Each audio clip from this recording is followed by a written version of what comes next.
Thank you.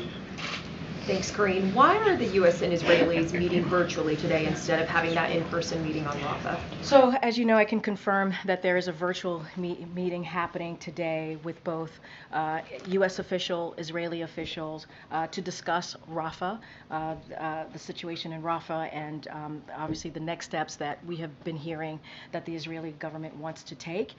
This is following the discussions that we all talked about last week with the Israeli Minister of Defense and his delegation, and this conversation today is being led by National Security Advisor Jake Sullivan. Look, I think it's important to note that we were able to reschedule this on Friday, and we wanted to move very quickly on this. And today, the meeting is happening virtually because we understand, and obviously you all understand, how important it is to have this conversation. We've been very clear about our concerns about a military operation into Rafah. We know that there are more than 1 million Palestinians who are in Rafah right now, who moved from the north to go into Rafah. And so we want to make sure if there is going to be a military operation, we also know that there are Hamas operators in Rafah as well. But if they're going to move forward with a military operations, we have to have this conversation.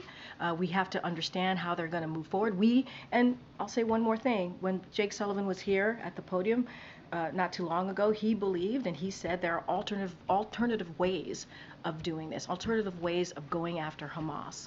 And so they're going to have the discussion. I think it's important that it happen as quickly as it did, even though it's virtual, and we'll certainly have more to share. Are there still in-person meetings planned, and if so, when? We will have more to share on the next steps. We're going to have a readout of this conversation, but I think we scheduled on Friday. Today, Monday, we're having a conversation. We have laid out our concerns about this for some time, and I think it's important that both sides are having this discussion. And just lastly, Speaker Johnson said there would be a vote on Ukraine soon when the House comes back from recess, but he said it would include some innovations like making some portion of it a loan. If that's the only way to get Ukraine aid passed, would the president sign that kind of bill? I'm not going to get into hypotheticals here. We've been very clear. We believe that the Speaker were to put the National Security Supplemental on the floor. Obviously, it includes Ukraine, humanitarian aid, Israel, and the Indo-Pacific.